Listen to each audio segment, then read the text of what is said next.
और उस विद्याधर राजा का,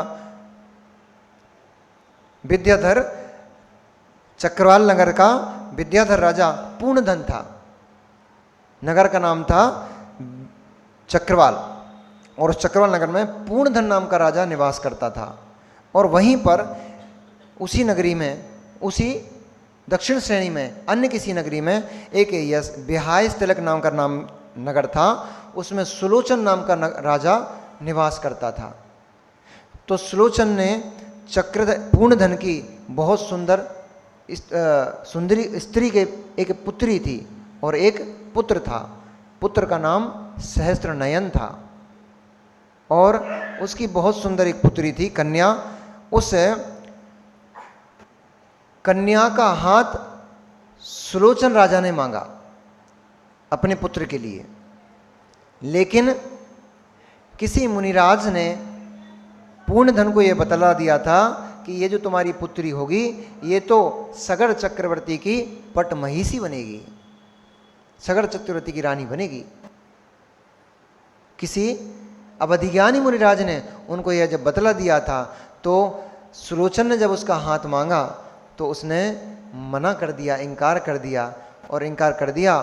और इस अपमान को राजा सुलोचन सहन नहीं कर पाया कि मैं किस विद्या में तुझसे कम हूं, मैं किस चीज में तुझसे हीन हूं जो तूने अपनी पुत्री मुझे देने से इनकार कर दिया। और राजे महाराजे मान कषाय तो रहती थी, बड़े आदमी, छोटा आदमी तो फिर भी थोड़ा झुक जाए, बड़े आदमी को झुकने में कष्ट होता है। बड़ा है ना, बड़ा झुक नहीं पाता है क्योंकि मान कषाय रहती है। मैं धनवान हूँ, मैं यशवान हूँ, मुझे लोग नमस्कार करते हैं।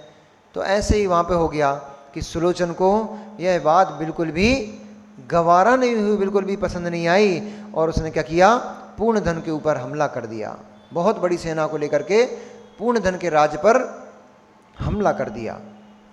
अचानक से हुए हमले को देख करके पूर्णधन जब तक संभलता तब तक सारी की सारी सेना उसके नगर में प्रवेश कर चुकी थी।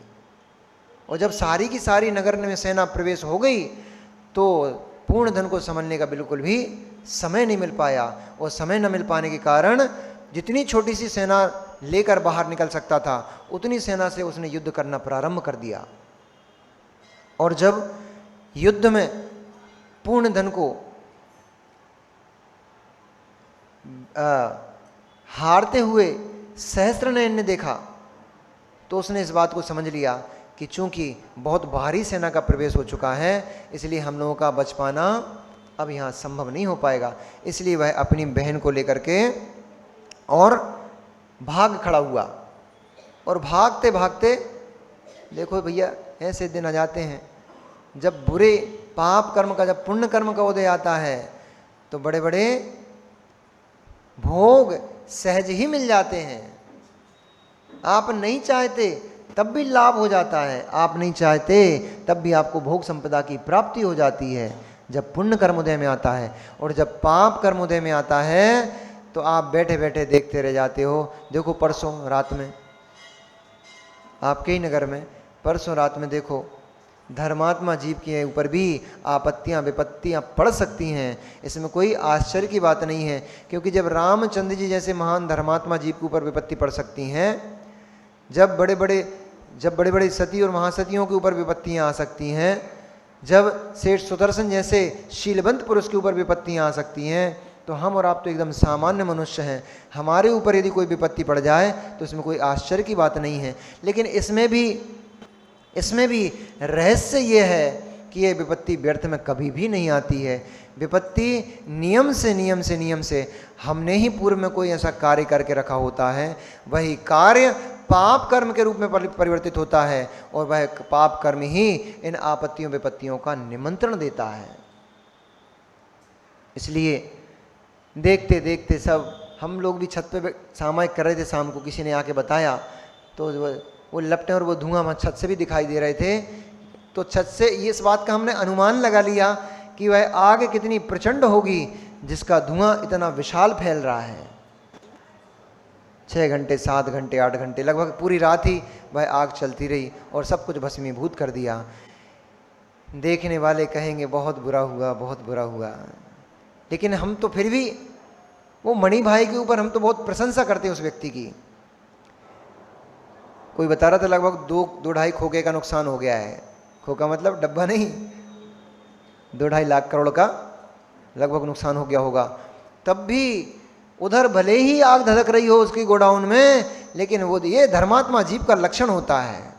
हम यही देख रहे थे, पंचम काल में भी वे कहानियों वाले धर्मात्मा आज भी इस भारत भूमि पर विचरण कर रहे हैं।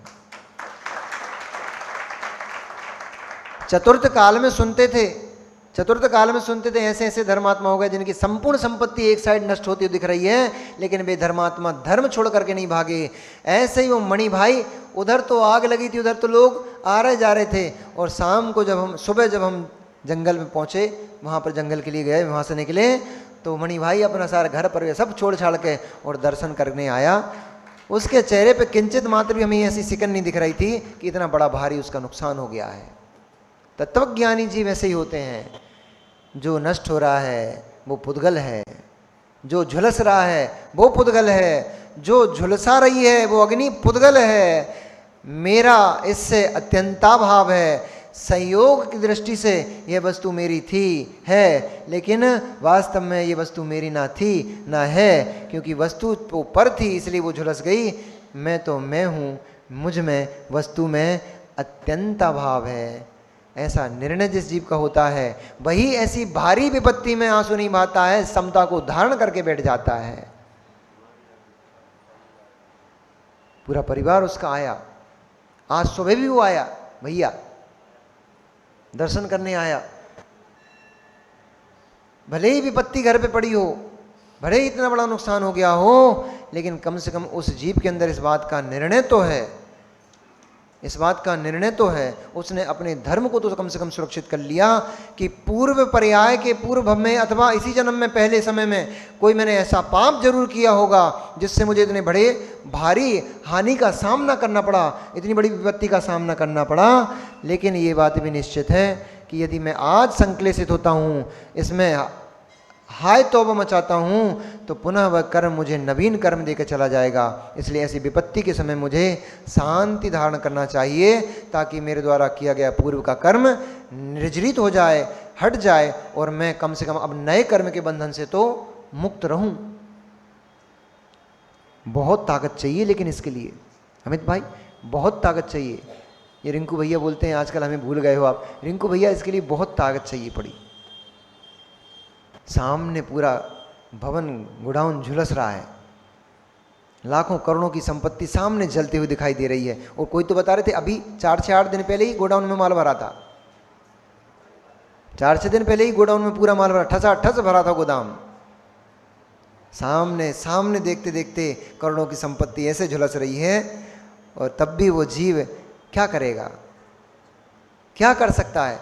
उस आग पर पानी फेंक सकता है तो चल रहा है काम, लोग उसकी हेल्प करेंगे, कोई बाल्टियों से पानी फेंकेगा, कोई टंकियों से, कोई मोटर लगा के पाइप से, तो कोई वो बुलाएगा, टैंकर बुलाएगा, काम चल रहा है। अग्नि अपना काम कर रही है, टैंकर वाले टैंकर का काम कर रहे हैं, मोहल्ले पड़ोस वाले अपना सब काम कर रहे हैं। मुझे अपना काम करना है कि ये अग्नि, ठीक है, ऐसा नहीं हाथ पे हाथ रख के नहीं बैठ जाएंगे वहां पे, प्रयास तो करेंगे बुझाने का, लेकिन बुझ जाएगी ये कोई नियत नहीं है। उस समय पे तत्व ज्ञानी जीव तत्व का निर्णय करता है, मैं अपना पुरुषार्थ कर ही रहा हूं, फिर जितना भाग्य में नुकसान बदा होगा उसको तो कोई नहीं बदल सकता, उतना तो होकर ही रहेगा। पुरुषार्थ करना मेरा कर्तव्य है, इसलिए मैं इस अग्नि को रोकने का पुरुषार्थ कर रहा हूं, प्रयास कर रहा हूं।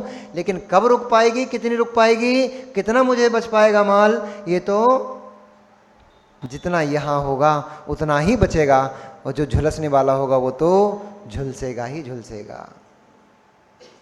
ऐसे ही जब सहस्त्र ने देखा कि अब कुछ नहीं बचने वाला नहीं है, तो उसने राज छोड़ करके, और विमान विद्याधर था ना वो भी, तो अपने विमान में अपनी बहन को लेकर के भाग खड़ा हुआ।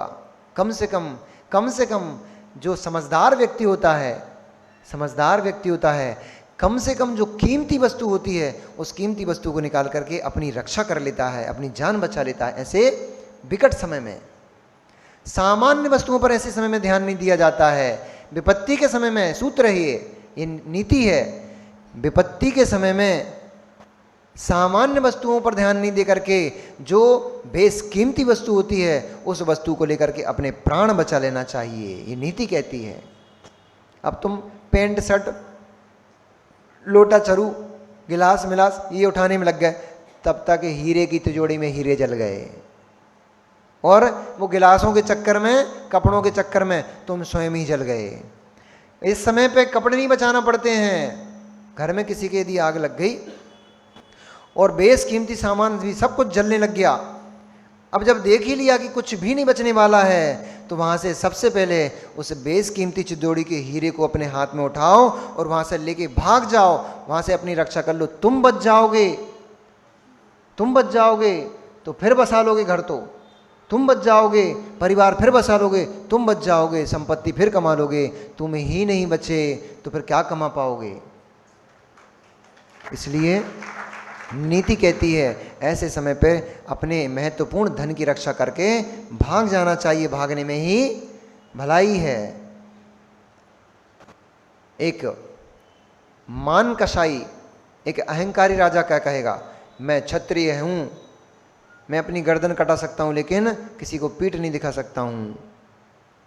उसके क्षत्रित्व के लिए वो ठीक है, पर क्षत्रिय राजा तुम बचे रहोगे उस शत्रु से अपना राज्य पुनः छीन सकते हो। तुम ही नहीं बचोगे तो राज्य कैसे छीन पाओगे। जो कम से कम प्रजा के ऊपर तुम न्याय नीति से राज करते थे, किसी विधर्मी ने आकर के इस देश पर राज कर लिया तो पूरी प्रजा को त्राही त्राही कर देगा, त्रास त्रास दे दे करके पेड़ डालेगा। तो उस प्रजा की रक्षा के लिए, तुम्हारे राज्य की रक्षा के लिए, तुम्हारे राज्य की संपत्ति के लिए तुम्हारा सुरक्षित होना इस समय बहुत आवश्यक है। ऐसे ही उस सहस्त्रनयन ने अपनी बहन को ले जा करके और जा भागते हुए एक जंगल में, बियाबान जंगल, जहाँ अष्टापद, जहाँ सिंह, व्याघ्र आदि बहुत क्रूर क्रूर प्राणी जहाँ निवास करते थे, ऐसे जंगल में जाकर के उसने शरण को प्राप्त किया। बहुत समय तक ऐसा समय बीतता रहा, बहुत समय निकल गया, और निकलते निकलते एक दिन अनहोनी भी ऐसी होती है, जब जो होना होता है तब वही होता है। तुम कितने भी प्रयास कर लो, तुम्हारे प्रयास से कुछ भी नहीं होने वाला। प्रयास जो आज किया गया है वही प्रयास कभी ना कभी फल देने वाला होता है, लेकिन तुरंत करो और तुरंत फल मिल जाए ऐसा कोई आवश्यक नहीं है। इसलिए निमित्त ऐसा ही था, जब साक्षात अवधि ज्ञान के धारी मुनिराज ने कहा था कि इस पुत्री का वर तो चक्रवर्ती होगा, तो अब वो बेचारा सहस्त्रनयन परेशान कि जंगल में कौन सा मेरी बहन को चक्रवर्ती विवाह करने आएगा।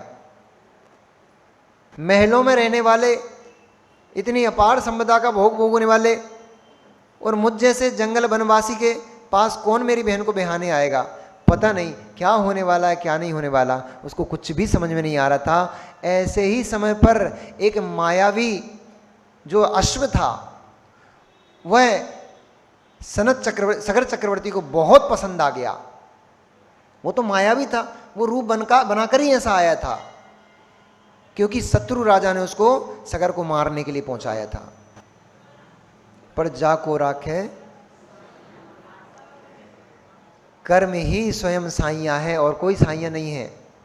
जाको राखे साइया, साई कोई अलग वस्तु नहीं है, आपका ही आयु कर्म है, वही साइया है, वही ईश्वर है, वही आपका भाग्य है।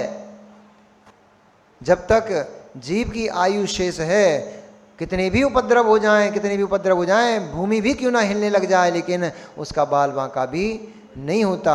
और जिस जीव की आयु कर्म नष्ट हो गया है, उस जीव को जगत में साक्षात तीर्थंकर भी नहीं बचा पाएंगे, तो सामान्य देवी देवता और सामान्य लोग जगत में क्या रक्षा कर पाएंगे। कोई रक्षा नहीं कर पाता है। उस सगर चक्रवर्ती को जैसे ही वो अश्व बहुत भाग गया, उसने उस अश्व की सवारी करने की इच्छा प्रकट की, और जैसे ही अश्व के ऊपर बैठा, वह मायावी अश्व ऐसे चौकड़ियां भर के दौड़ने लग गया, ऐसा बढ़ने लग गया कि जैसे देवों का विमान आसमान में गमन कर रहा हो। लगाम खींच रहा है वो कहाँ संभलने में आता है, लत्ती मार रहा है वो कहाँ नियंत्रित होता है। सगर चक्रवर्ती ने जितने प्रयास घुड़सवारी के हो सकते थे सारे के सारे प्रयास लगा डाले, लेकिन वो अश्व नियंत्रण में नहीं आया और ले जाकर भागते भागते वह मायावी अश्व उसको जंगल में एक गड्ढे में पटक दिया और वहां से भाग खड़ा हुआ। ऐसे बियाबान जंगल में जहां मनुष्यों की तो गंध ही नहीं थी, ऐसे बियाबान जंगल में जहां पर मनुष्यों की तो गंध भी नहीं थी, क्रूर क्रूर बंचर प्राणी वहां घूमते रहते थे। ऐसे उस बियाबान जंगल में जैसे ही सगर चक्रवर्ती पड़ा और पकड़ा अपने भाग्य को कोसने लग गया। किसी के भी बुरे दिन आ सकते हैं और किसी के भी अच्छे दिन आ सकते हैं, कभी भी बुरे दिन आ सकते हैं और कभी भी अच्छे दिन आ सकते हैं। ना बुरे दिन आने के लिए निमंत्रण डालते हैं, ना अच्छे दिन आने के निमंत्रण डालते हैं। और नियोग भी ऐसे ही होता है। एक बार, अब ऐसी घटनाएं घट जाती हैं, एक बार एक पार्टी चल रही थी, लौकिक केवल समझाने के लिए एक दृष्टांत है, वास्तविक कथा नहीं है, लेकिन समझाने के लिए एक कथा लिखी गई है कहीं। बोले एक पार्टी चल रही थी, किनकी? देवताओं की पार्टी चल रही थी। और देवताओं की पार्टी जब चल रही थी तो बहुत सारे देवता लोग आते जा रहे थे, पार्टी में शामिल होते जा रहे थे। अब जब देवता लोग आते जा रहे थे तो काल भी आ गया, मृत्यु लोक से यमराज आ गए। वास्तव में ये लौकिक कथा है और ऐसी कोई यमराज नाम के कोई व्यक्ति नहीं होता है, ना कोई देव होता है। यम का मतलब होता है मृत्यु, यम का मतलब होता है मृत्यु। चूंकि मृत्यु बहुत भयानक होती है, मृत्यु सबको भयभीत कर देती है, इसलिए लोक में उनका एक ऐसा बड़ी बड़ी मूंछों वाला काले कपड़े वाला खूब इतना बड़ा सा मुंह लेकर के हा हा हा करते हुए चला आता है, एक उसको यमराज बोल दिया। तो ये कल्पना मात्र है, ऐसा वास्तव में कोई यमराज व्यक्ति नहीं होता है, कोई देव नहीं होता है। यमराज का मतलब होता है मृत्यु, और चूंकि वो भयानक होती है, देख करके उसको भयभीत हो जाता है व्यक्ति, इसलिए उसको भयावक आकृति मान लिया गया। तो ऐसे वो माने हुए यमराज, कल्पना की आकृति वाले यमराज वहाँ पधार गए। अब यमराज से तो सबकी हालत खराब रहती देखते से ही, भैया कब कौन को उठा ले, कोई भरोसा नहीं इनका। तो द्वारपाल वहाँ से जो जितने भी देव आते जा रहे थे उन सबको सलाम साफ करते जा रहे थे, नमस्ते नमस्ते करके उनको आगे बढ़ाते जा रहे थे। और जैसे ही यमराज आए उन्होंने तुरंत अपनी गर्दन झुका दी कि भैया इनसे तो दोस्ती बना के रखो, कब बटोर के ले जाए कोई भरोसा नहीं। तो यमराज ने उसको देखा और हंस दिया। अब यमराज किसी को देख के हंस दे, उसकी तो बेचारे की सिट्टी पिट्टी को पसीना पसीना हो गया, तर हो गया, और हंसते हुए यमराज अंदर चले गए। अब वो पसीना पसीना हो रहा है, हाथ पैर फूल गए, कांप रहे, ऐसे थर थर थर थर कांप रहा है। एक देव आया, वो जैसे ही प्रवेश करने लग गया, उसने उस द्वारपाल की यह हालत देखी। बोले भाई द्वारपाल इतना भयभीत क्यों हो, और ये पसीने क्यों छोड़ रहे हो, और तुम हाथ पैर तुम्हारे कांप क्यों रहे हैं, वो तुम्हारे चेहरे की ये जो पूरा तेज था, पूरी लालिमा थी, कहाँ गायब हो गए, फीका फीका चेहरा दिख रहा है, बात क्या है। तो बोले क्या बताऊं महाराज, बड़ी समस्या हो गई, अब मैं कहा अंदर से बहुत घबराहट हो रही है। बोले हुआ क्या, बात तो बताओ। बोले हुआ ये, अभी सभी देव लोग आ रहे थे तो यमराज जी भी आए, और सब लोग देव लोग तो निकल गए, किसी को देख के नहीं हंसे, वो मुझे देख के उन्हें हंस दिया। अब मेरे हाथ पैर फूल रहे हैं कि कब उठा के ले जाएंगे, कोई भरोसा नहीं, ऐसा तो नहीं कि जाते जाते मुझे बटोर के ले जाने वाले हों, इसलिए हंस रहे थे। तो बोले तू चिंता मत कर यार, मैं हूं ना, मैं सब व्यवस्था बना देता हूं। उसने देव ने क्या किया, उस यमराज उस द्वारपाल को वहां से उठाया।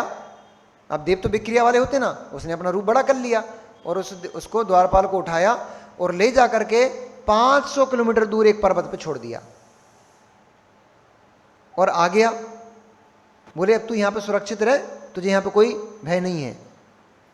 वापस आया, आके पार्टी में शामिल हो गया। तो जैसे ही यमराज मिले, उसे देव ने कहा अरे यमराज तुम्हें यार लफड़ा मत करा करो। बोले क्या कर दिया, मैंने क्या किया। बोले तुमने बेचारे वो द्वारपाल को देख के हंस दिया, अब उसके हाथ पैर फूल रहे थे, सांसें रुक गई थी उसको तो अटैक आने वाला था।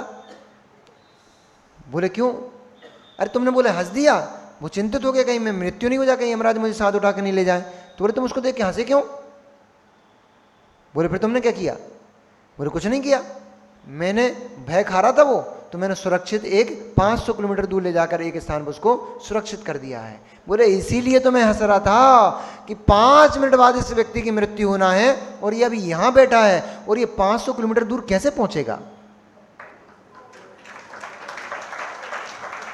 5 मिनट के बाद इस व्यक्ति की मृत्यु होना है और ये अभी 500, जहां इसकी मृत्यु होना है वहां से यहां 500 किलोमीटर दूर बैठा हुआ है ये, तो 500 किलोमीटर दूर अभी ये पहुंचेगा कैसे।